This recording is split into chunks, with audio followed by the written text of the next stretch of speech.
نبی پاک علیہ السلام فرماتے ہیں بے شک صدقہ کرنے والوں کو صدقہ قبر کی گرمی سے بچاتا ہے، اور بلا شبہ مسلمان قیامت کے دن اپنے صدقے کے سائے میں ہوگا۔ جب سایہ نہیں ہوگا، جب بہت گرمی ہوگی، جب بڑی تپش ہوگی، سوچو صدقہ کرنے والا کتنا خوش نصیب ہے، اور وہ اور خوش نصیب ہے جو روزانہ کچھ دنوں کے بعد جب موقع ملتا ہے دیتا ہی رہتا ہے، میرا سایہ بڑا ہو جائے، میں اس گرمی میں کہیں تپش پہ مارا نہ جاؤں۔ اگر اس نیت سے صدقہ دو کہ مولا کریم قیامت کے دن کی گرمی سے بچا لیجیے، تو انشاءاللہ صدقہ دینے کا لطف بھی اور آئے گا۔ یا الہی گرمی محشر سے جب پڑھ کے بدر دامن محبوب کی ٹھنڈی ہوا کا ساتھ ہو، یا الہی جب زبانیں باہر آئے پیاس سے ساقی کوثر شہے جود و عطا کا ساتھ ہو۔ اے میرے بیچ اسلامی بھائیوں، صدقہ دینے میں بڑی جس کو کہنا خوشی دلی کے ساتھ آگے بڑھ کر ان موقعوں سے فائدہ اٹھانا چاہیے۔ صدقہ عمر میں اضافے کا بھی باعث بنتا ہے۔ جی ہاں، بڑا کمال کا واقعہ ہے۔ حضرت عیسیٰ علیہ السلام کے زمانے میں ایک دھوبی تھا، لوگوں کے کپڑے آپس میں تبدیل کر دیتا تھا، تو لوگوں نے حضرت عیسیٰ علیہ السلام کو اس کے بارے میں بتایا کہ حضور یہ بندہ بڑا گڑبڑ بندہ ہے، سب کے کپڑے ملا دیتا ہے، تو آپ جو ہے اس بندے کے لیے کچھ کیجئے۔ آپ نے اللہ کی بارگاہ میں اس کی ہلاکت کی دعا کر دی۔ وہ بندہ دھوبی اپنے معمول سے گھر سے نکلا، اس کے پاس 3 روٹیاں تھیں۔ ایک سائل آیا تو اس نے ایک روٹی اسے دے دی۔ سائل نے دعا دی، اللہ تعالیٰ تجھ سے آفات سماویہ یعنی آسمانی آفتیں سے تجھے بچا لے۔ دھوبی نے اس دعا سے بڑا متاثر ہوا، ایک اور روٹی دے دی۔ اس سائل نے دعا کی کہ اللہ تعالیٰ تجھے جملہ آفتوں سے محفوظ رکھے۔ اس نے تیسری روٹی بھی دے دی، تو دھوبی سے اس سائل نے دعا کی اللہ تعالیٰ تجھے توبہ کی بھی توفیق عطا فرما۔ اب ایک بڑا سانپ جو ہے اس کی گٹھڑی میں داخل ہو چکا تھا، کیونکہ اب اس کی ہلاکت کی دعا ہو گئی تھی۔ اس سانپ کی گویا قدرتی یہ ڈیوٹی لگائی گئی تھی کہ اس دھوبی کو کاٹنا ہے۔ جب دھوبی کپڑے لینے کے ارادے سے اس نے گٹھڑی کے اندر ہاتھ ڈالا تو فرشتے نے اس سانپ کو لوہے کی ایک لگام ڈال دی، اور وہ دھوبی سلامتی کے ساتھ واپس آ گیا۔ دھوبی کو پتہ ہی نہیں چلا کیا ہوا ہے۔ لوگوں نے حضرت عیسیٰ علیہ السلام سے عرض کی کہ اے روح اللہ، دھوبی تو صحیح سلامت واپس آ گیا، آپ نے تو اس کی ہلاکت کی دعا کی تھی، آپ تو اللہ کے نبی ہیں، ذرا سنو۔ حضرت عیسیٰ علیہ السلام نے اس دھوبی کو بلایا، فرمایا بتاؤ تم نے کون سی بھلائی کی ہے؟ کہتا 3 روٹیاں تھیں، تینوں اللہ کی راہ میں صدقہ کی، اور وہ مجھے فقیر جو تھا وہ ہاتھ اٹھا کر جھولیاں اٹھا کر دعائیں دیتا رہا۔ تو آپ علیہ السلام نے اس سانپ سے پوچھا کہ تم نے اسے قتل کیوں نہیں کیا؟ تو سانپ نے عرض کی اے اللہ کے نبی، اللہ عز و جل نے آپ کی دعا قبول فرما لی تھی اور مجھے اس کو ہلاک کرنے کے لیے بھیجا تھا۔ جب اس دھوبی نے سائل کو صدقہ دیا تو ایک فرشتے نے آ کر مجھے لوہے کی لگام ڈال دی۔ جب لوگوں نے بات سنی، دھوبی نے یہ بات سنی، اسے بڑا تعجب ہوا کہ اتنا گناہگار میں، لوگوں کو اتنی تکلیف پہنچانے والا، صرف ایک نیکی کی اور مجھے آفت سے بچا لیا گیا۔ اس دھوبی نے توبہ کر لی، کیونکہ اس سائل نے توبہ کی بھی دعا کی تھی۔ تو پتہ یہ چلا آفتوں سے بچنا چاہتے ہیں، مصیبتوں سے بچنا چاہتے ہیں۔ آج کل تو کرونا وائرس کا زمانہ ہے، بلاؤں کا زمانہ ہے، ارے اس میں تو زیادہ صدقہ دینا چاہیے، اپنے نام کا بھی، بچوں کے نام کا بھی، فیملی کے ہر فرد کے نام پر صدقہ نکالتے رہیں کہ یا اللہ صدقے کی برکت سے ان بلاؤں ان وباؤں سے بچانا۔ ارے وباؤں سے، بلاؤں سے، آنے والی مصیبتوں سے صدقہ کیسے بچاتا ہے کہ سنیے، ایک شخص سیدنا ابو ہریرہ رضی اللہ تعالیٰ عنہ کی بارگاہ میں حاضر ہوا، کہنے لگا حضور میرا بیٹا سمندری سفر پر گیا ہے، آپ اس کے لیے دعا فرمائیں۔ آپ رضی اللہ تعالیٰ عنہ نے فرمایا اس کی طرف سے صدقہ دو، سفر پر جایا کرو نا، صدقہ دے کے جایا کرو، بیٹا یا فیملی کا کوئی فرد سفر پر ہے، صدقہ دو کہ خیر سے واپس آ جائے۔ سیدنا ابو ہریرہ رضی اللہ تعالیٰ عنہ نے فرمایا سمندری سفر پر ہے، اس کے لیے صدقہ دو۔ اس وقت سمندر میں موجیں اٹھ رہی تھیں، یہاں باپ اور حضرت ابو ہریرہ رضی اللہ تعالیٰ عنہ میں گفتگو ہو رہی ہے، عین اسی وقت ادھر سمندر میں موجیں اٹھ رہی تھی، جہاز ڈوبنے کے قریب تھا، ادھر اس کے والد نے اللہ کی راہ میں صدقہ دیا، اور وہاں کہنے والے کو کہتے ہوئے سنا گیا اے سواروں تمہارے لیے سلامتی ہے، بے شک اللہ تعالیٰ نے فدیہ قبول فرما لیا۔ بیٹا سفر سے واپس آیا، اپنے والد کو سارا واقعہ سنایا کہ جہاز موجوں میں تھا، قریب تھا کہ ڈوب جاتا، مگر پھر ایک ندا آئی کہ تمہارے لیے جو صدقہ دیا گیا ہے وہ قبول کر لیا گیا ہے۔ تو اے میرے بیچ اسلامی بھائیوں، میں نے آپ کو احادیث بھی سنائی ہیں، آپ کو واقعات بھی سنا رہا ہوں کہ صدقہ بلاؤں کو ٹالتا ہے، صدقہ بیماریوں کو ٹالتا ہے۔ آپ نبی پاک علیہ الصلوۃ والسلام کی زبانی ایک خوبصورت واقعہ آپ کو سناتا ہوں۔ پیارے آقا علیہ الصلوۃ والسلام نے ہی یہ واقعہ صحابہ کرام کو سنایا۔ واقعہ کیا ہے؟ میرے آقا فرماتے ایک عورت کے منہ میں لقمہ تھا، کھانا کھا رہی تھی، ہاتھ میں لقمہ اور منہ میں ڈال لیا، اتنے میں دروازے پر ایک سائل آیا۔ وہ عورت کیسی توکل والی، کیسی صدقہ دینے والی، کتنا اللہ کی راہ میں خرچ کرنے والی تھی کہ وہ لقمہ اس نے منہ سے روکا اور سائل کو دے دیا کہ یہ کھا لے، میں بھوکی ٹھیک ہوں، یہ بیچارہ غریب ہے، دے دیا اسے۔ چھوٹی سی بات تھی، ایک لقمہ کیا ہوتا ہے؟ کچھ لوگ یہ کہتے ہیں پیسے ہی تھوڑے جیب میں، 5 10 15 روپے 50 روپے 100 روپے کے صدقے سے کیا ہوگا، میں تو خود غریب ہوں۔ سنو ایک ہی لقمہ تھا نا، دیگ نہیں تھی بریانی کی، ایک ایک لقمہ تھا. اور یہ واقعہ سرور کائنات علیہ الصلوۃ والسلام اپنے صحابہ کو سنا رہے ہیں. فرمایا وہ لقمہ اس عورت نے روکا اور فقیر کو دے دیا. اب اس عورت کے کچھ عرصے بعد بچے کی ولادت ہوئی. بچہ تھوڑا سا بڑا ہوا, باہر ماں کے ساتھ چلنے لگا, گھومنے پھرنے لگا. تو باہر گیا تو ایک بھیڑیا آیا, اور بھیڑیا آ کر اس کے بچے کو اس نے منہ سے پکڑا اور بھاگ. ماں پیچھے بھاگ رہی, میرا بیٹا میرا بچہ, اور بھیڑیا آگے بھاگ رہا ہے. اللہ اکبر. اللہ تبارک و تعالی نے ایک فرشتے کو حکم دیا کہ بھیڑیے کے پیچھے جاؤ, اس کے منہ سے بچہ چھین کر لاؤ اور اس کی ماں کے حوالے کر دو, اور ماں کو کہہ دینا اللہ عز و جل نے تم پر سلام بھیجا ہے اور فرمایا ہے کہ یہ لقمے کے بدلے لقمہ ہے. بات آئی سمجھ میں؟ اپنا لقمہ جو تم نے میری راہ میں دیا تھا, بھیڑیا کے لقمے سے تمہارے بیٹے کو بچایا ہے تمہارے رب نے. اللہ نے سلام بھیجا ہے. اے میرے میٹھے اسلامی بھائیو, یہ حدیث بتا رہی ہے کہ گناہ نیکی جو تھوڑی سی بھی ہو نا, وہ ضائع نہیں کی جاتی, وہ اللہ کے یہاں محفوظ ہے. جمعے کے خطبے میں ایک حدیث سنتے ہیں, البر لا یبلا والذنب لا ینسا والدیان لا یموت. سن لو, نیکی پرانی نہیں ہوتی, گناہ بھلایا نہیں جاتا, اور فیصلہ کرنے والا جو رب عز و جل ہے اسے موت نہیں آتی ہے. اب ہمیں سوچنا ہے کہ ہم نیکی کر بھی رہے ہیں کہ نہیں, کہ گناہ کر کر کے اپنے اکاؤنٹ کو بھری جا رہے ہیں. یہ چھوٹے چھوٹے صدقے جب جب موقع ملے نا, ماشاءاللہ ہم جمعہ پڑھنے جاتے ہیں, کل بھی جائیں گے. مسجدوں میں ہم نے دیکھا ہوگا مسجد کا ڈبہ آتا ہے سامنے, کچھ نہ کچھ ڈال دیا کرو اس نیت کے ساتھ کہ یار تھوڑے اور جمع کرا دوں اپنی آخرت میں, تھوڑے اور اپنے پیسے جمع کرا, تھوڑے اور آگے چلے جائیں. اور یہ میں ایسے ہی خود نہیں کہہ رہا, سبحان اللہ. میں آپ کو بڑی خوبصورت 2-3 حدیثیں سناتا ہوں. پہلے تو یہ سمجھیے کہ آج کل دنیا میں میں اور آپ یہ چاہتے ہیں کہ ہمارے جو پیسے ہیں نا سیکیور رہیں. آج کل بڑا عجیب معاملہ ہے, اچانک آگ لگ جاتی ہے, کسی کے پیسے چوری ہو جاتے ہیں, لوگ پریشان رہتے ہیں, یار سیکیورٹی مل جائے. ٹھیک ہے, تو میں آپ کو ایک حدیث سنانے جا رہا ہوں. نبی پاک علیہ الصلوۃ والسلام فرماتے ہیں, اللہ کے حبیب علیہ الصلوۃ والسلام فرماتے ہیں کہ رب عز و جل فرماتا ہے, یعنی یہ حدیث قدسی ہے. اللہ فرماتا ہے, اے ابن آدم اپنے خزانے میں سے میرے پاس کچھ جمع کر دے, اپنے پیسوں میں سے کچھ پیسے میرے پاس جمع کر دے. میں حدیث کا خلاصہ عرض کر رہا ہوں. نہ جلے گا, نہ ڈوبے گا, نہ چوری کیا جائے گا.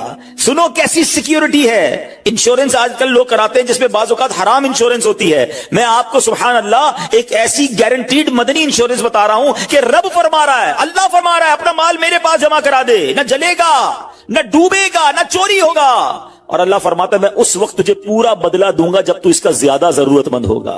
کون سا وقت ہوگا وہ؟ قیامت کا دن, جب بچہ ماں کے پاس جائے گا نا, ماں ایک نیکی دے دے, ماں پھنس گیا ہوں, ایک نیکی چاہیے. ماں اس ایک نیکی میں بھی بیٹے کی مدد نہیں کرے گی. ماں جائے گی اولاد کے پاس کہ بیٹا میرا ایک گناہ لے لو, اولاد کہے گا ماں سے کہ نہیں میں تمہاری مدد نہیں کر سکتا. باپ بیٹے کی ہیلپ نہیں کرے گا. ایسا حال, مگر کون حامی ہوگا؟ اللہ اکبر. میرے اعلیٰ حضرت سے پوچھو, فرماتے ہیں رضا ان کے سوا رضا کوئی حامی نہیں جہاں. کہاں؟ قیامت کے دن کیا ہوگا؟ ان کے سوا رضا کوئی حامی نہیں جہاں. گزرا کرے پسر پہ پدر کو خبر نہ ہو. بیٹے پہ گزرے گی, باپ بھی جواب نہیں دے گا. ذرا تصور کریں, امیجن کریں, قیامت کا دن ہوگا, کسی کا نامہ اعمال تولا جا رہا ہو اور ایک نیکی کی وجہ سے وہ پھنس جائے. گناہ ایک زیادہ ہے, پلڑا بالکل ایک نیکی کی وجہ سے نیچے ہے. کتنا یاد آئے گا کہ کاش تھوڑا اور صدقہ کر دیتا, کاش 2 رکعت نفل پڑھ لیتا. نفل چھوڑ دیتے ہو نا, نفل ہی ہے نا, درود نہیں پڑھتے, ذکر الہی نہیں کرتے, چھوٹی چھوٹی نیکی سمجھ کر چھوڑتے ہو. اگر یہ چھوڑتے وقت خیال آئے نا کہ کہیں ایسا نہ ہو کہ وہی ایک نیکی کم پڑ گئی اور میں اللہ نہ کرے جہنم میں نہ ڈال دیا جاؤں. فَأَمَّا مَن ثَقُلَتْ مَوَازِينُهُ, جس کی تولے بھاری ہو گئی, قرآن کہتا ہے فَهُوَ فِي عِيشَةٍ رَاضِيَةٍ, وہ من مادے چین میں, عیش میں ہوگا. اور جس کی تولے ہلکی پڑ گئی, وَأَمَّا مَن خَفَّتْ مَوَازِينُهُ فَأُمُّهُ هَاوِيَةٌ وَمَا أَدْرَاكَ مَا هِيَ نَارٌ حَامِيَةٌ, جس کی تولے ہلکی پڑ گئی, وہ نیچا دکھانے والی گود میں ہے. اور وہ کیا ہے تم نے کیا جانا؟ شولے مارتی بھڑکتی ہوئی آگ, یعنی جہنم میں ڈالا جائے گا اگر تولے ہلکی پڑ گئی. تو اگر اپنی اس اسکیل کو بھاری کرنا چاہتے ہو تو اللہ فرما رہا ہے اس وقت میں لوٹاؤں گا جب تم زیادہ ضرورت مند ہوگے, جب تمہیں زیادہ ضرورت ہوگی. یہ سیکیورٹی ہے. اچھا, پھر کچھ لوگ بڑے عجیب ہیں, وہ کہتے ہیں یار پیسے تو ہم نے خرچ کر دیے, رمضان میں دی نا, زکات بھی پوری دے دی, بڑا کاؤنٹ کر کے چلتے ہیں, پورے ہو گئے بھائی, اب اگلے سال آنا. وہ اللہ کے بندو, جب رب تمہیں روز دے رہا ہے, عطائیں دیے جا رہا ہے, اور تم کیلکولیٹ کر کے لاک کر دیتے ہو صدقے کو. ایسا نہ کرو. میں آپ کو ایک اور حدیث سناتا ہوں. اللہ کے حبیب صلی اللہ تعالی علیہ وسلم فرماتے ہیں, پیارے آقا نے فرمایا مال کو روک کر نہ رکھو, روک کر نہ رکھو, کہیں یہ نہ ہو کہ تم سے بھی روک لیا جائے. ہمارے لیے تو نہیں روکا جا رہا نا. مثال کے طور پہ دکاندار بیٹھے ہوں گے یا بزنس کمیونٹی کے لوگ بیٹھے ہوں گے, آپ کا مثال کے طور پہ مہینے کا 1 لاکھ روپے کا خرچہ ہے. کبھی کبھی ایسا بھی ہوتا ہے پہلے 2-3 دنوں میں 1 لاکھ روپے ہو جاتے ہیں پورے. تو کیا تالا لگاتے ہو کہ چلو بھائی اب پورے مہینے کا ہو گیا, 27 دن بعد آئیں گے؟ نہیں, آنے دو جتنا آ رہا ہے. ہم آنے والی سائڈ تو نہیں روک رہے, ہاں خرچ اللہ کی راہ میں کرنے والی روک لیتے ہیں. جب وہ دینے میں نہیں روک رہا تو تم اللہ کی راہ میں خرچ کرنے میں نہ روکو. میں حدیث سنا رہا ہوں کہ روک روک کر خرچ نہ کرو, روک روک کر نہ رکھو, کہیں یہ نہ ہو کہ تم سے بھی روک لیا جائے. ایک دوسری روایت میں کہ نبی پاک علیہ الصلوۃ والسلام نے فرمایا خرچ کرو, گن گن کر نہ رکھو, کہیں یہ نہ ہو کہ اللہ بھی تمہیں گن گن کر نہ دے, کہیں یہ نہ ہو کہ اللہ بھی تمہیں گن گن کر دے. اور بچا بچا کر نہ رکھو, کہیں ایسا نہ ہو کہ اللہ بھی تم سے بچا بچا کر رکھنے لگے. ادھر سے رک گیا نا, عطائیں رک گئی تو کہاں جائیں گے آپ دیکھیں. اچھا آج کے دور میں تھوڑا سا آپ سروے کر لیں, جتنے لوگ آپ کو صدقہ خیرات چیریٹی کرنے والے کھانا کھلانے والے آپ کو جو لوگ ملیں گے نا, آپ دیکھیں ان کا سرمایہ بڑھ ہی رہا ہوتا ہے, ان کا مال میں اضافہ ہی ہو رہا ہوتا ہے, کیونکہ اللہ پاک انہیں دنیا میں بھی نواز رہا ہوتا ہے. تو ہے میرے میٹھے اسلامی بھائیوں, پھر کتنی چیزیں آپ دیکھیں کہ بچ رہی ہیں, بلاؤں سے بچ رہے ہیں, آفتوں سے بچ رہے ہیں, رزق میں اضافہ, بری موت سے بچاؤ, قیامت کے دن اپنے صدقے کے سائے میں بندہ رہے, دنیا میں مال میں اضافہ, یعنی بینیفٹ ہی بینیفٹ ہے, فائدہ ہی فائدہ ہے اللہ کی راہ میں خرچ کرنا. اور سچی بات یہ ہے کہ یہ بریلینٹ کمال کی انویسٹمنٹ ہے کہ جو آپ کو ملے گی. اچھا دنیا میں لوگ معاذ اللہ ثم معاذ اللہ سود پر پیسے دیتے ہیں, حرام جہنم میں لے جانے والے کا پیسے دیتے ہیں اور وہ بڑھا کے دیتے ہیں, ہے نا, بینک میں رکھواتے ہیں, ادھر سے بڑھ جاتے ہیں. جہاں جہاں غیر شرعی کام ہے میں اس کی بات کر رہا ہوں. تو کبھی بھی ایسے منافع کی طرف نظر نہیں ہونی چاہیے, کیونکہ سود پر کام کرنے والا یہ اللہ سے جنگ کرتا ہے. اللہ مجھے آپ کو ہماری نسلوں کو حرام روزی سے بچائے, فقط حلال روزی عطا فرمائے. مگر آؤ میں آپ کو ایک ایسی انویسٹمنٹ بتا رہا ہوں جس میں اضافہ بھی ہوگا, اور ایسا اضافہ ہوگا کہ دنیا میں کوئی آپ کو ایسا منافع نہیں دے گا. اور یہ میں نہیں کہہ رہا, حدیث پاک کا مفہوم ہے. ہم جب صدقہ کرتے ہیں نا, میرے اور آپ کے ہاتھ سے نکلتا ہے. اللہ کے حبیب علیہ الصلوۃ والسلام فرماتے ہیں جس کا مضمون ہے کہ جب صدقہ بندے کے ہاتھ سے نکلتا ہے, ہاتھ سے نکلتے ہی اللہ کے دستے قدرت میں چلا جاتا ہے, اور اللہ تمہارے صدقوں کو پالتا ہے جیسے تم جانور کو پالتے ہو. چھوٹا بچڑا ہوتا ہے, چھوٹا جانور ہوتا ہے, آہستہ آہستہ بڑا ہوتا ہے نا. فرمایا جب بندہ کھجور کا صدقہ دیتا ہے نا, قیامت کے دن اس کھجور کے صدقے کا رب کریم اسے احد پہاڑ جتنا ثواب عطا فرمائے گا. بڑھتا جائے گا بڑھتا جائے گا, تھوڑا تھوڑا صدقہ بھی قیامت کے دن اللہ نے چاہا پہاڑوں کی مانند ملے گا. تو میں آپ سے پوچھتا ہوں کہ آخرت کے اکاؤنٹ میں کیا جمع کروایا ہے؟ لوگ کہتے ہیں میں نے فلاں جگہ سیف ڈپوزٹ کرائی ہوئی ہے, فلاں جگہ انویسٹمنٹ کی ہوئی ہے, فلاں پراپرٹی لی ہوئی ہے, اس کا ریٹ بھی بڑھ رہا ہے, ادھر سے کرایہ آ رہا ہے, سونا لے کے رکھ لیا اس کا ریٹ بڑھ رہا ہے, جناب ڈالر رکھنا چاہیے. عجیب عجیب پلاننگ ہے, کس لیے؟ دنیا کے لیے. ادھر کے لیے کوئی اکاؤنٹ کھولا نہیں کھولا. آخر میں آپ کو لاجیکلی ایک چوٹ کرنے والا واقعہ سناتا ہوں, پھر انشاءاللہ کنکلوژن کی طرف آتے ہیں. کہ ایک ملک تھا, اس میں ایک بڑا نرالا کمپٹیشن ہوا, امیزنگ, حیرتناک. بادشاہ تو بادشاہ ہوتے ہیں, مرضی جو ان کی کریں.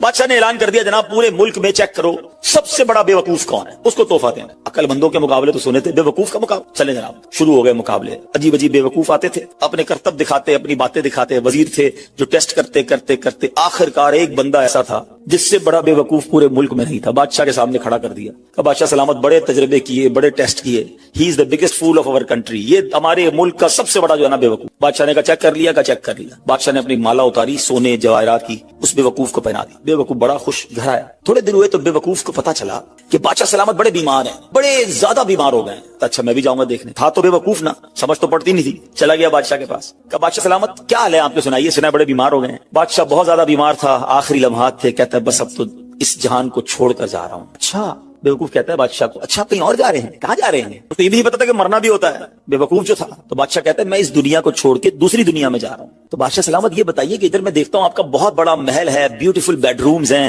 شاندار مکان ہے, جدھر جا رہے ہیں ادھر مکان بنا لیا آپ نے؟ بادشاہ کہتا ہے نہیں ادھر تو میں نے جھوپڑی بھی نہیں بنائی ہے. بادشاہ سلامت میں دیکھتا ہوں آپ کے پاس بہت پیسے ہیں, بڑا مال ہے, آپ تو بانٹتے بھی سونا ہی ہیں, سونے کے جواہرات کے ڈھیر لگے ہوئے آپ کے پاس, جدھر جا رہے ہیں ادھر پیسے بھجوا دی نہیں بھجوائے؟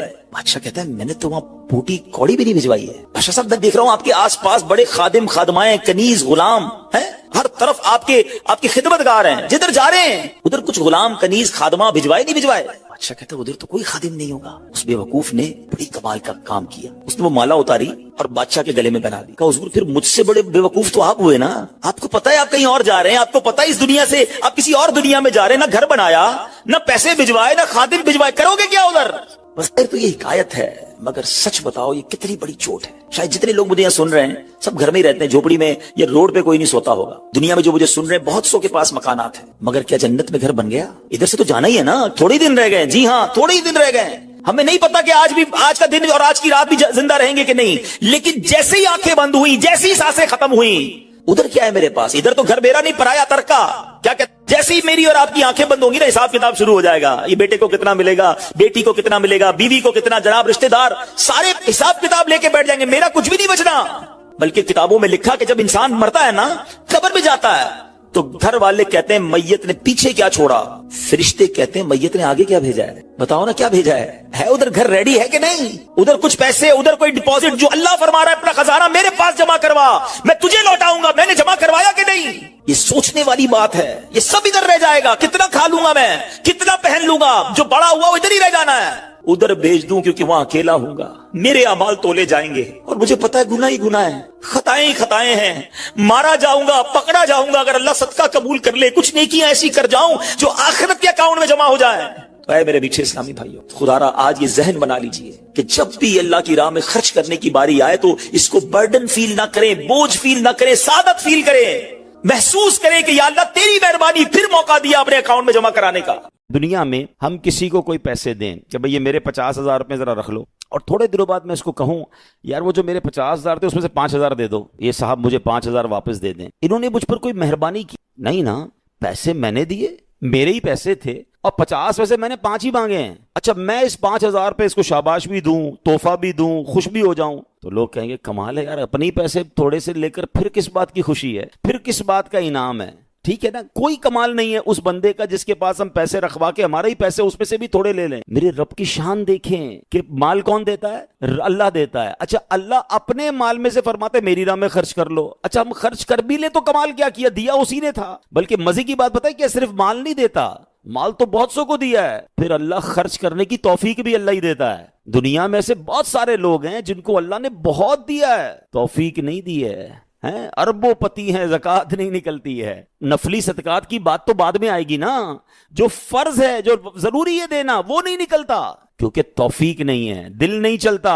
سبحان اللہ، مال بھی رب دے، توفیق بھی رب دے، اور بندہ کچھ خرچ کر لے تو انعام بھی ربی عطا فرماتا ہے، جنت کی نعمتیں بھی رب عطا فرماتا ہے. بلکہ ایک جگہ تو رب نے فرمایا قرآن میں ہی، ہے کوئی جو اللہ کو اچھا قرض دے، قرض حسنہ. بڑی عجیب بات ہے کہ یار رب کو قرض کون دے سکتا ہے؟ جب مال ہی رب نے دیا ہے تو اللہ کا مال ہے. اللہ فرماتا ہے کوئی جو میری راہ میں خرچ کرے، اللہ فرماتا ہے کوئی جو اللہ کو قرض دے. اس کا مطلب کیا ہوا؟ علماء نے بڑی ڈیبیٹ کی اس پر، یہ لفظ قرض کیوں لایا گیا.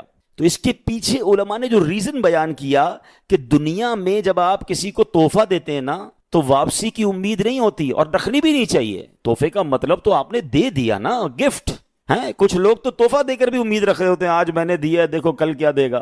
تحفہ بھی غرض کے ساتھ، تحفہ بھی کنڈیشن کے ساتھ. تحفہ کنڈیشن کے ساتھ نہیں ہوتا. گفٹ دیا تو دیا، اچھے دل سے دیا کرو. لیکن جب آپ قرض دیتے ہیں نا تو آپ کو پتا ہوتا ہے یہ واپس آنا، جبھی تو قرض ہے. آپ تو کنڈیشن بھی لگاتے ہیں، چیک بھی کرتے ہیں کس کو دے رہا ہوں، واپس دے گا نہیں دے گا. اللہ اکبر. فرمایا جو رب نے قرآن میں فرمایا نا، ہے کوئی جو اللہ کو اچھا قرض دے اور اللہ اس کو پھر بڑھا کے لوٹائے گا. تو اس کا مطلب یہ ہے کہ دینے والا اللہ کی راہ میں یقین رکھے کہ جو میں دے رہا ہوں یہ مجھے ضرور واپس ملے گا، اور جتنا دیا اتنا نہیں ملے گا، اللہ اپنے کرم سے اس کو بڑھا کر واپس لوٹائے گا. کلمہ طیبہ کا ورد کرتے رہا کرو. ہاں یہ بھی ہم نہیں کرتے. پڑھے لا الہ الا اللہ محمد الرسول اللہ صلی اللہ تعالی وسلم. آپ کو پتہ ہے حدیث میں کیا فرمایا؟ افضل الذکر، سب سے افضل ذکر حدیث میں پتہ ہے کیا فرمایا؟ لا الہ الا اللہ. اس کو سب سے افضل ذکر کہا گیا. اب میں پوچھتا نہیں، ہاتھ نہیں اٹھاتا، اپنے دل سے پوچھ لو پورے ہفتے میں کتنی بار کلمہ پڑھا ہے. یار روز ایک تسبیح تو کلمے کی پڑھو. میں ایک بزرگ کا جملہ، اللہ پاک چلے نام بتاتا ہوں، جنت نصیب کرے، بڑے پیارے ہمارے اہل سنت کے عالم دین تھے، حمزہ علی قادری صاحب ہیں رحمۃ اللہ تعالی علیہ. ان کا ایک جملہ مجھے یاد رہ گیا. وہ بڑا پیارا جملہ کہا کرتے تھے، زبان کو کلمے کا عادی بناؤ، جس دن زبان بھاری ہو جائے گی اس دن بھی تمہاری زبان سے کلمہ جاری ہو جائے گا. آپ کو پتہ ہے جب ہم مریں گے نا، سکرات کا جو وقت ہوتا ہے، زبان بھاری ہو جاتی ہے، جملے نہیں نکلتے. دیکھیں زبان کا عادی ہونے کے مطلب سمجھو. مثال دیتا ہوں، موٹر سائیکل پہ، گاڑی میں آپ کہیں جا رہے ہیں، اچانک بریک لگا، سامنے سے کوئی گاڑی آئی اور آپ کی گاڑی نے زور سے بریک لگایا، کیا نکلتا ہے زبان سے؟ اپنے آپ سے پوچھو. کچھ لوگوں کے منہ سے اس وقت گالی نکلتی ہے، اب کچھ نہ کچھ ایسا گندا نکلتا ہے، برا نکلتا ہے.